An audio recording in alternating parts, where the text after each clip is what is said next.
when the Hamas attack happened, 2,200 rockets got launched, 3,000 Hamas soldiers breached Israel, 1,139 people, including 815 civilians, were killed, mostly at the festival. 251 people were kidnapped. That was horrific.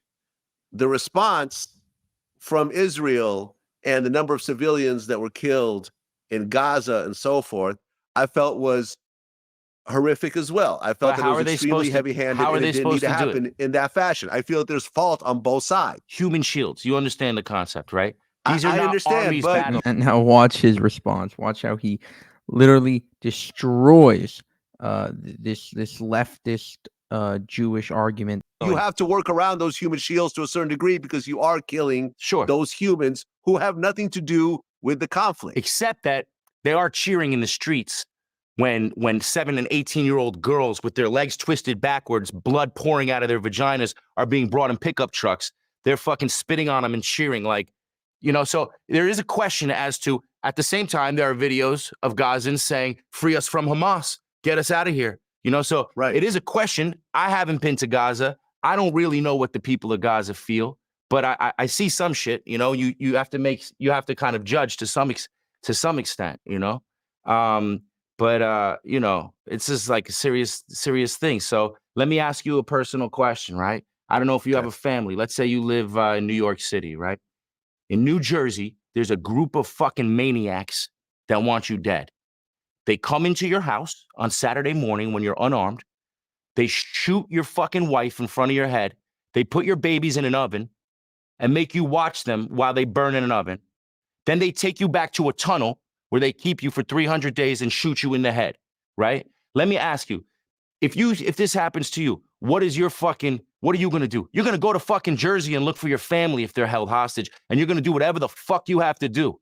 You know what I'm saying? This idea that we're supposed to just sit back, I mean, bro, don't get me started, man. I'm not saying that everyone's supposed to sit back. I understand what you're saying, but as of what are we supposed to do? All the bombs are in schools. They're all fucking under. They're all in schools. They're all underneath schools. They're all in fucking bedrooms. Missiles underneath kids' beds. I get it. Tunnels. The tunnels are under the schools. I understand conceptually what's happening. They fucking send a memo. They tell people you got to leave.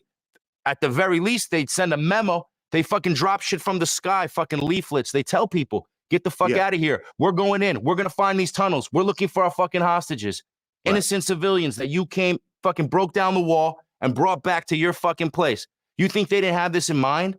This is exactly what they want. They're a fucking death cult. They are a death cult. They want their people dead. They want their people dead so that the rest of the world will come against Israel. It's not fucking hard to see. I understand, and I understand how it's playing out. And they say it in the media very clearly. They say this.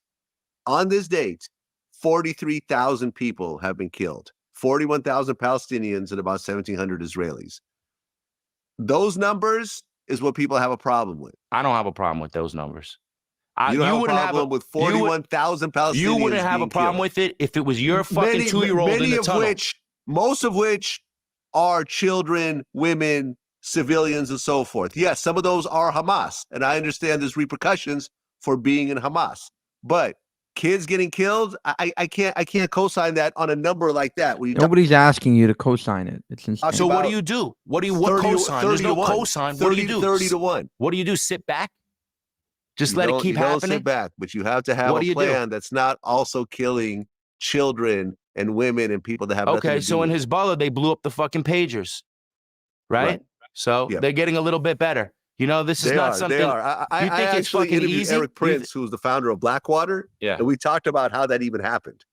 Do you know how they did that? I know exactly how it happened. Yeah. Really? Yeah. So, from your point of view, what happened?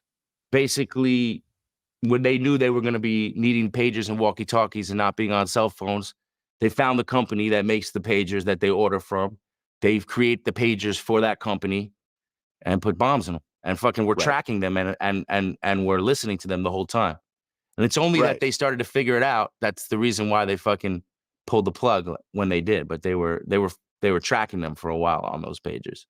Yeah, that's exactly it. Because when me and Eric Prince talked about that, because everyone's thinking like somehow Jews found some sort of technology to blow up anyone's cell phone and stuff like that. And I'm like, no, it doesn't work that way. You have to put an actual bomb in that device during the supply line Yeah. creation of that device. Yeah. So yeah, that's what happened. That's the Mossad. That's some genius fucking shit. But you know what? You know, with Hamas, maybe, I don't know. I'm not in the government. I don't know why they weren't prepared on October 7th. I don't know why they didn't know where those tunnels were, why they hadn't taken them out ahead of time, you know, but there is a whole situation going on. You know, it's like, I don't know that anybody, you know, a lot of people can complain and say, how could they do this? How could they do this? But I don't know that anybody knows of another way that they could have done, pulled off, you know, to eliminate Hamas. There's no question that has to be done. It has to be done. You can't live next to a neighbor who has kidnapped your family and is holding them in their house and just continue to live and pretend it didn't happen. You got to go into their fucking house and find your fucking family and bring them back and destroy those fucking people so that they won't do it again, because it's in their fucking charter.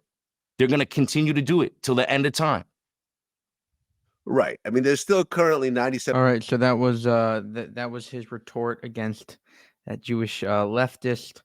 And you know, a lot of people have this sort of uncomfortability. You know, they don't want to co-sign, like he said, they don't want to co-sign the deaths of 40,000 people. But what they're not understanding is that, again, you have to look at it like Hamas is responsible for those casualties. Hamas bears the responsibility